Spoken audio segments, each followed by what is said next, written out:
Olá! Nossa aula de Dentística 2 de hoje será sobre lesões não cariosas. Os objetivos da aula são reconhecer as lesões cervicais não cariosas, abrasão, erosão e abfração, conhecer as causas, principais características, materiais utilizados e técnicas de restauração. As nossas referências bibliográficas são esses dois artigos que estão postados no sistema. Não deixem de ler os artigos para um melhor entendimento do conteúdo e para complementarem o conhecimento. Então, vamos agora às lesões não cariosas. Essas lesões, elas são patológicas, progressivas e irreversíveis. Uma vez iniciadas, elas não têm volta. As características das lesões não cariosas são localização frequente na região cervical, próximas à junção cemento-esmalte, onde há perda de tecido dental duro sem associação com atividade bacteriana. Como nós podemos ver aqui na imagem, então nós temos esses dois dentes acometidos de lesões não cariosas. Nós não observamos nenhum tipo de tecido cariado. E, inclusive, esse aqui já atingiu a região radicular do dente. Podem gerar sensibilidade. Como a espessura do dente, do esmalte na região cervical, vocês sabem que vai afinando, o esmalte logo chega na dentina, que tem terminações nervosas e pode gerar sensibilidade. Apresentam formas variadas. Podem acontecer em qualquer face dos dentes, independente da faixa etária, mas predominam nos adultos e nos idosos. A classificação das lesões não cariosas é erosão, abrasão e abfração. E agora, em separado, nós vamos ver todas elas. A erosão é a perda de estrutura dental pela ação de ácidos. Esses ácidos, eles podem vir através de fatores intrínsecos ou fatores extrínsecos. Vamos ver os fatores intrínsecos, que são de dentro do organismo para fora. Os ácidos são provenientes de vômitos frequentes que acontecem em várias situações. O primeiro exemplo é nos distúrbios alimentares de anorexia e bulimia, e os vômitos são autoinduzidos pelas pessoas que sofrem desses distúrbios.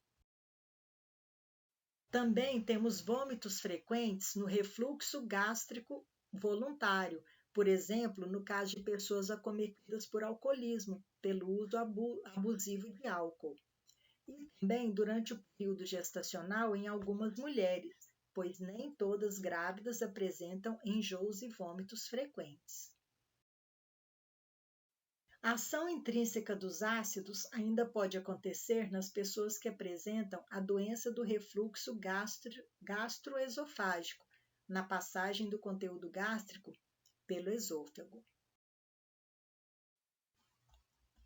Como vocês podem ver nessas imagens, o padrão da perda dental pelos ácidos dos fatores intrínsecos de dentro para fora, decorrentes de vômitos frequentes, acontece na face lingual ou palatina.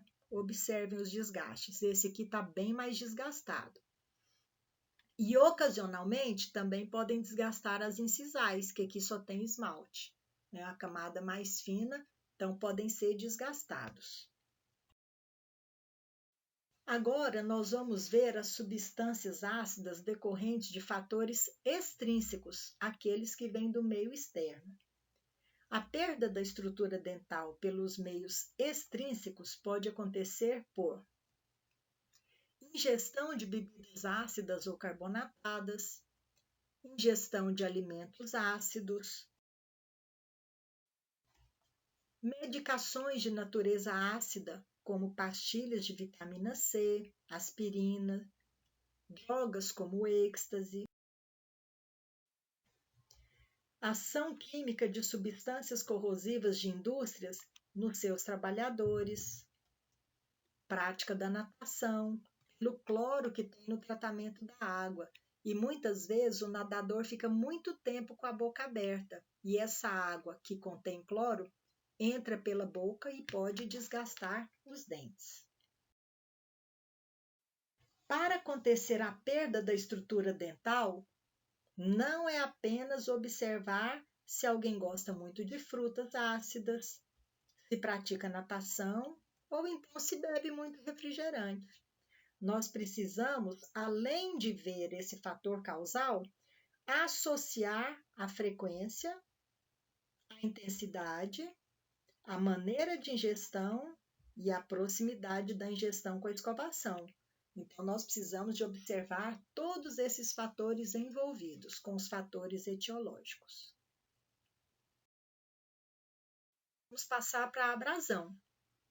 A abrasão é outro tipo de lesão não cariosa, que é a perda de estrutura dental devido a um processo mecânico repetitivo, envolvendo objetos ou substâncias, podendo ser difusa ou localizada. O aspecto do desgaste é liso e brilhante, livre de placa e sem descoloração. Então, a gente observa que fica polido onde tem o desgaste, por causa desses movimentos repetitivos. Em relação às etiologias da abrasão dental, a perda de estrutura se dá por processos repetitivos e hábitos danosos. A principal causa está relacionada com a escovação. Os movimentos repetitivos e forçados durante a escovação inadequada podem desgastar os dentes, sulcando a superfície dental. As pessoas precisam entender que escovar os dentes com força não é sinal de limpar melhor os dentes. E também precisam saber que certas médias e duras da escova dental podem causar danos nos dentes e na gengiva. Por isso, nós devemos instruir os nossos pacientes sobre a escolha das escovas, recaindo naquelas de cerdas macias ou extramacias, e também em relação à técnica de escovação adequada, e essa não envolve força física. A escovação ainda envolve alguns fatores. Por exemplo, a força aplicada. Como eu já falei, nós devemos exercer pouca pressão ao escovar os dentes. A frequência diária de escovação normalmente é em torno de 3 vezes. Tem pessoas que escovam menos do que isso, mas tem umas que exageram. Até quando bebem água, querem escovar os dentes. Isso também não deve ser realizado. Quanto à quantidade de pasta de dente na escova, é outro fator envolvido. Algumas pessoas, olha aqui, enchem as cerdas da escova com a pasta dental. Nós sabemos que a quantidade de pasta na escova para os adultos é equivalente ao tamanho de um grão de ervilha. Então, nós precisamos também orientar nossos pacientes. Nesse gráfico, mostra a composição média dos cremes dentais. Vocês podem ver que basicamente a metade, olha aqui em cinza, olha lá, abrasivos. Praticamente a metade da composição média dos cremes dentais é de abrasivos. Então, quanto maior a quantidade de pasta, mais abrasivos são esfregados na superfície dental, podendo desgastar as estruturas dentais. Outro ponto a se observar é a rigidez das cervas das escovas dentais. Como eu também já falei, nós precisamos orientar nossos pacientes a escolherem uma escova com cerdas macias ou extramacias. Uma técnica de escovação correta e adequada deve ser ensinada aos pacientes para evitar causar danos aos dentes e à gengiva. Depois de tudo isso que foi falado em relação à escovação, vocês entendem que precisam instruir seus pacientes nos atendimentos clínicos. Levem um manequim, levem uma escova, ensinem corretamente como se deve fazer a técnica de escovação. Eles precisam ficar atentos aos danos que podem ser causados com a escolha errada de uma escova e com a técnica incorreta da escovação. O fator etiológico da abrasão é o uso inapropriado e frequente de palito dental, que pode desgastar os dentes e causar danos na gengiva. Observe essa imagem. O quanto da estrutura dental foi perdida? Tudo pelo palito usado nos dentes. Também precisamos de conscientizar as pessoas que é incorreto utilizar o fio dental. Mostrá-los que eles vão utilizar o fio dental.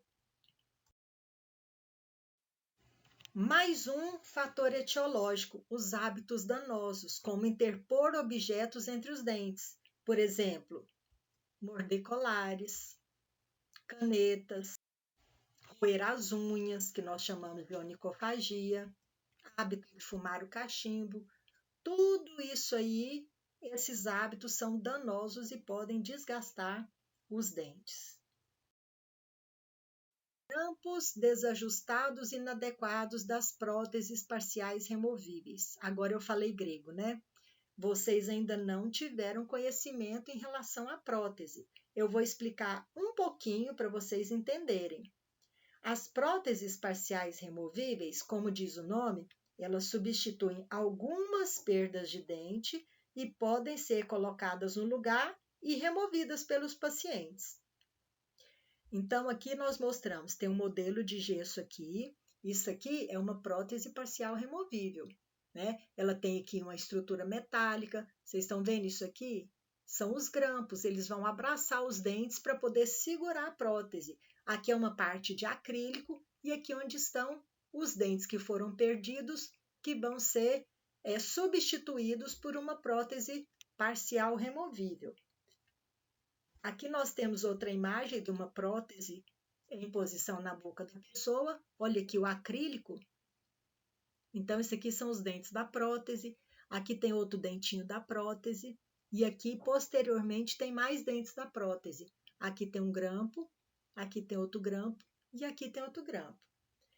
Esses grampos, eles precisam estar bem adaptados, sem ficar folgado ou sem ficar muito apertado, porque eles podem desgastar os dentes. Então, precisamos observar isso aqui. Se esses grampos estiverem desajustados e inadequados, eles podem causar desgaste nos dentes. Agora nós vamos para outro tipo de lesão não cariosa, que se chama abfração. A abfração é um desgaste que acontece pelas forças mastigatórias mal posicionadas ou exageradas, causando um trauma oclusal. Ou seja, o trauma oclusal, que são essas forças mal dirigidas ou exageradas, que vão causar esses desgastes dentais. Essas forças se concentram na junção cemento-esmalte, provocando microfraturas no esmalte. Depois sai do esmalte, passam para a dentina. Para a identificação dessas lesões, o mais importante a se observar é a presença de interferências oclusais, checadas com um carbono e realizando os movimentos da oclusão. Nós temos aqui a setinha mostrando lá o que foi detectado no carbono e nos movimentos dos dentes. Um contato ou de forças mal dirigidas ou de força excessiva que está marcando aí e mostrando um trauma oclusal que pode ocasionar uma... As características clínicas das abfrações são lesão em forma de cunha afiada, né? Olha aí, eu fiz aqui um contornozinho para vocês verem que parece uma letra V invertida, virada, né? As margens são bem definidas, como vocês podem ver aqui também. Olha, bem definidas as margens da cavidade. Localização muitas vezes subgengival, né? Ou no nível da gengiva ou subgengival. Observem o quanto vai ser difícil ou talvez não consiga fazer um isolamento absoluto desse dente para fazer a restauração, né? Então, pelo menos ao nível gengival, ou em algumas vezes subgengival, o que cada vez mais dificulta a gente para fazer a restauração desse dente. Para todos os tipos de lesões não cariosas, como a perda dos tecidos dentais pode gerar sensibilidade, né? Então, é muitas vezes causa da queixa principal desses pacientes. Logo, desgasta o esmalte, chega até a dentina, que tem as terminações nervosas, e pode gerar essa sensibilidade. Então, nós precisamos de estar atentos a essa queixa dos nossos pacientes para poder darmos uma resolução. E é isso que eles querem. Em relação à tomada de decisão quanto ao tratamento das lesões não cariosas, nós precisamos avaliar alguns itens. O primeiro item em relação à etiologia. Verificando as prováveis causas das lesões, nós precisamos remover ou então tentar diminuir o que está causando essas lesões, porque não adianta nada fazermos as restaurações sem tirar o que está causando. O primeiro exemplo é em uma bifração. Como eu já falei para vocês, é preciso detectar com o carbono, que está aqui, profissional segurando o carbono e fazer os movimentos, para detectar as interferências que estão causando aquele trauma oclusal, para nós podermos realizar o ajuste oclusal. Ou seja, depois de marcadas essas interferências, nós precisamos de desgastar e, no caso, onde tiver forças exageradas, nós precisamos de desgastar um pouco e deixar os contatos oclusais normais, onde não haja uma sobrecarga de força ali durante a mastigação para esse paciente. Se for uma escova inadequada que nós detectamos, uma técnica de escovação incorreta, nós vamos precisar orientar o nosso paciente sobre as mudanças a serem realizadas, ou em relação à escova de cerdas macias, né? A força exercida durante a escovação, pouca força, ensinar a técnica de escovação. Então, se for esse o problema, nós vamos orientar o paciente quanto às mudanças que precisam ser feitas. Se o problema que nós detectamos, o fator etiológico daquele desgaste, for uso frequente do palito de dentes, nós vamos explicar para ele os danos que esse palito pode causar, para ele poder conseguir fazer essa alteração e parar com esses desgastes para que a gente possa fazer a restauração do dente. Se a gente detectar que a pessoa gosta muito de alimentos e bebidas ácidos e faz uso com bastante frequência, nós precisamos de orientar para ver se a pessoa consegue reduzir essa ingestão ou modificar o modo de ingestão. Por exemplo, se a pessoa tem o costume de chupar as frutas ácidas, esse ácido vem em contato direto com os dentes. Então, ele pode, algumas vezes, chupar essa fruta, outras ele pode tomar um suco com um canudinho, que aí aquele ácido não vai chegar diretamente nos seus dentes. O item que nós precisamos de observar é em relação à profundidade da lesão. Nós precisamos ver se essa lesão está rasa, se ela está mais profunda, se tem risco de exposição pulpar ou mesmo de alguma coroa dental, se a perda dental for muito grande. E o desgaste pode ficar profundo e pode também comprometer a integridade desse dente. Então, precisamos de observar em relação à profundidade da lesão. E muito importante observar é a presença de sensibilidade. Não pensem, se um desgaste for pequeno ou raso, que ele provoca pouca sensibilidade. E um grande e profundo provoca muita sensibilidade. É completamente individualizado. Independe da quantidade da perda de estrutura dental. Então, não vamos minimizar o que o paciente fala que está com sensibilidade. O comprometimento da estética é algo muito relevante. pela grande preocupação das pessoas pela estética de maneira geral hoje em dia. Então, nós precisamos sim observar se há comprometimento da estética para poder. Nem todas as lesões não cariosas precisam ser restauradas. Depois de uma minuciosa avaliação de todos esses fatores envolvidos, que nós vamos indicar ou não a restauração das lesões não cariosas. Quando nós vamos indicar a restauração, nós ainda precisamos de ver alguns objetivos a serem alcançados. Primeiro, prevenir a ampliação da lesão. Porque depois que o esmalte é perdido, nós sabemos que a dentina é menos dura. O desgaste pode ser mais rápido.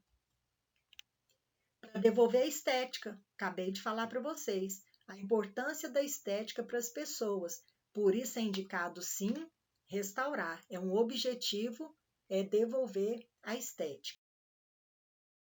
Acabar ou diminuir a sensibilidade.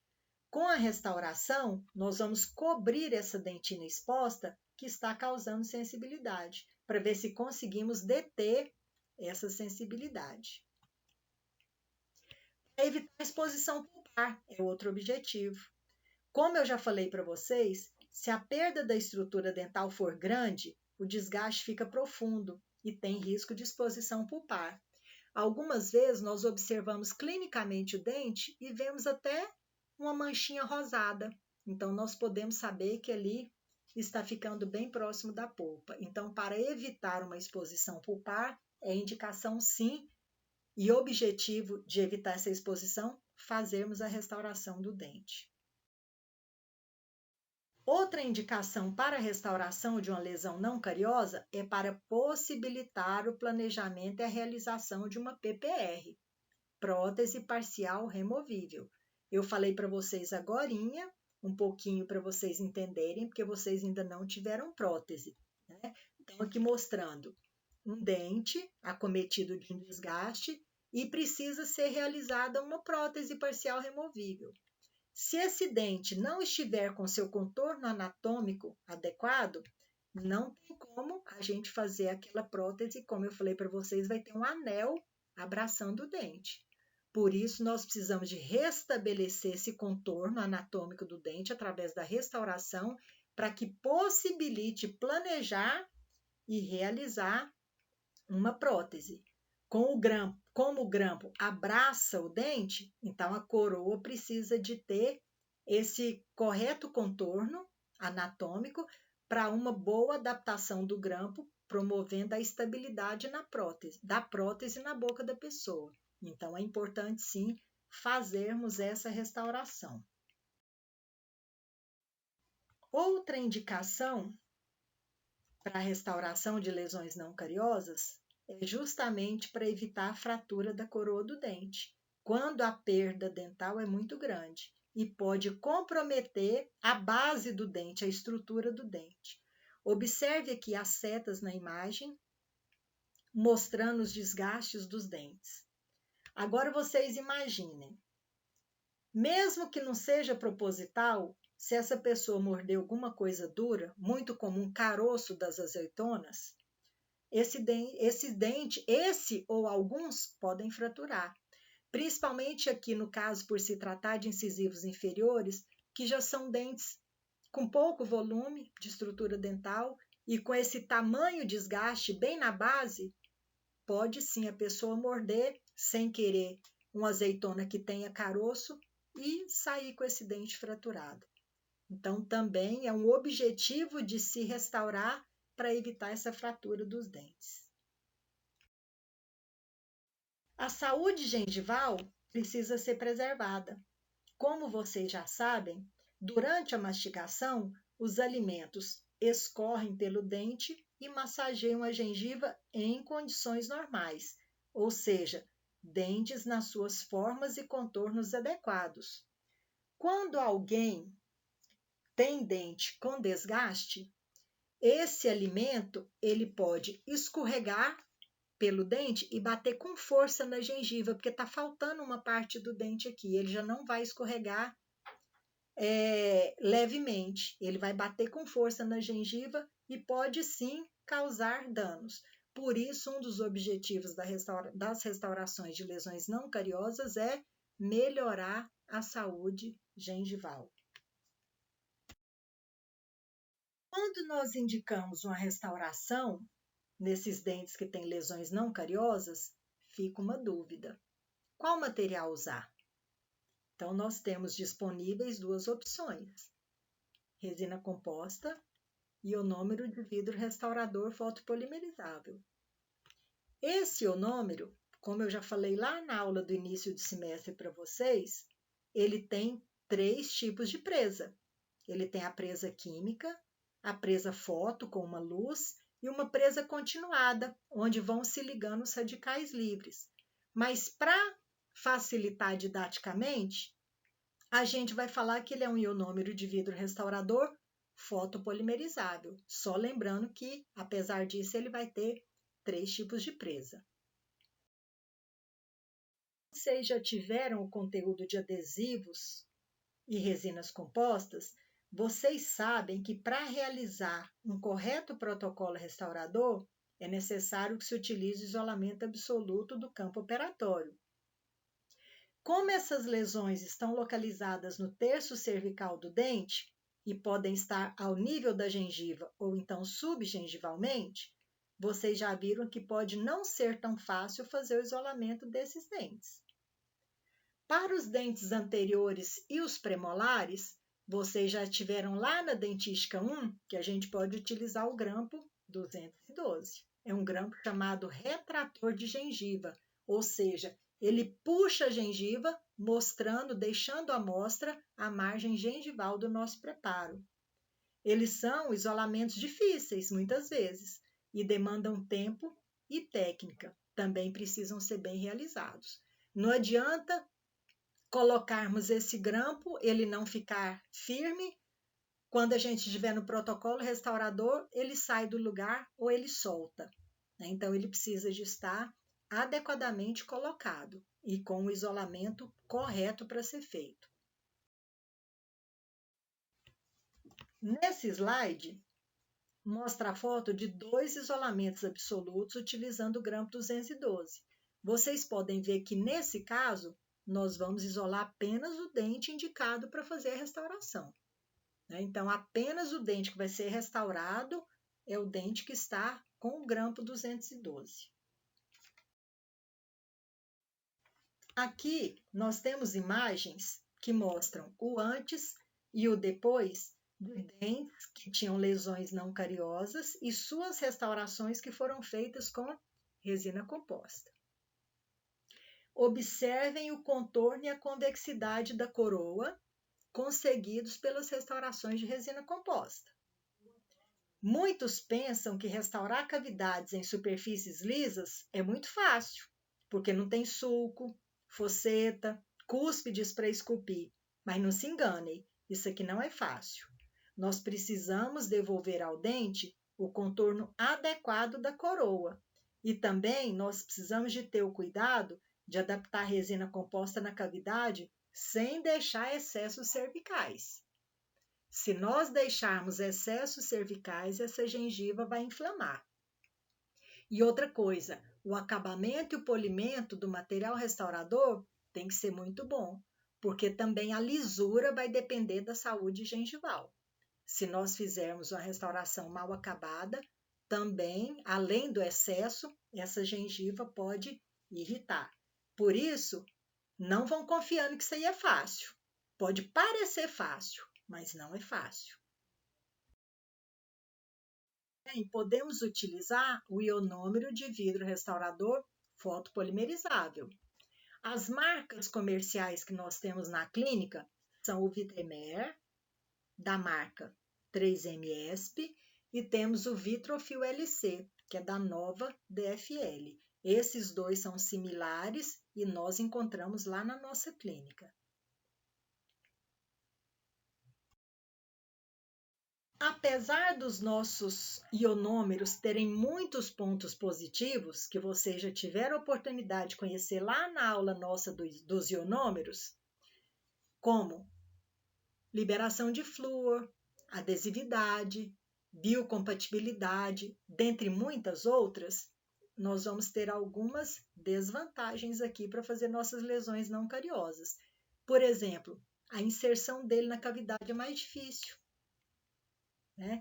Quando nós vamos utilizar desse ionômero e vamos fazer a mistura do pó com o líquido, aquela massa que forma do cimento fica muito pegajosa, então fica mais difícil de ser inserido na cavidade. Em relação à estética, se nós formos comparar uma restauração de ionômero de vidro com uma de resina composta, o resultado estético do ionômero é inferior, porque ele fica mais opaco, poroso e de difícil polimento. Mas algumas vezes nós precisamos de indicar o ionômero, né? Mas sabendo que a estética da resina é melhor. Falei para vocês na aula de ionômero que para a inserção em uma cavidade, o ionômero restaurador precisa ser colocado com uma seringa aplicadora para diminuir a formação de bolhas no corpo da restauração. Eu falei agorinha para vocês que ele é pegajoso, ele é difícil de inserir com uma espátula no dente. Então, nós vamos utilizar uma seringa aplicadora. Ela tem vários tipos de ponta. Eu falei na aula para vocês que a gente mais usa essa, ainda falei que parece uma vírgula, né? Nós vamos colocar o cimento na parte da ponta. Essa partezinha cinza é o êmbolozinho que nós vamos fechar, depois vamos adaptar na nossa seringa e aí sim vamos apertar o gatilho. Vocês estão vendo aqui, o material está saindo. Então, quando ele começar a sair, nós vamos chegar, encostar no dente e vamos preencher aquela cavidade. É a maneira mais fácil de se preencher a cavidade, no caso nosso aqui da classe 5, nesse desgaste, nessas lesões não cariosas, né? E também vai minimizar, vai diminuir o máximo possível as bolhas que podem dar internamente de cada vez que você for levar o cimento para preencher a cavidade. Além do que, eu falei agorinha, ele é muito pegajoso. As duas imagens mostram outro caso de restaurações em dentes que tinham lesões não cariosas, dessa vez com ionômero de vidro restaurador fotopolimerizável. Observem o grau do desgaste. Observem a raiz, o contorno, principalmente aqui desse primeiro molar. Imaginem a dificuldade de restaurar devolvendo esse contorno aqui da raiz. Olha lá a restauração feita. Esse contorno precisa acompanhar corretamente o formato das raízes nos dentes, sem deixar excesso, o que poderia acarretar acúmulo de alimentos e danos gengivais. Muito difícil restabelecer o contorno nesses casos, são restaurações bem difíceis. Se vocês chegarem a pegar alguma restauração dessa na clínica, vocês vão ver o quanto é difícil. Eu gosto sempre de mostrar essas imagens nas aulas de lesões não cariosas, para vocês terem a noção da tamanha dificuldade em fazer essas restaurações. Elas foram realizadas com isolamento relativo bem feito.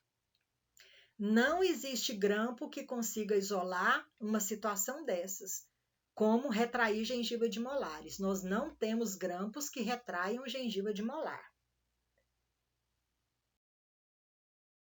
Devem estar se perguntando, quando eu vou indicar resina, quando eu vou indicar ionômero de vidro?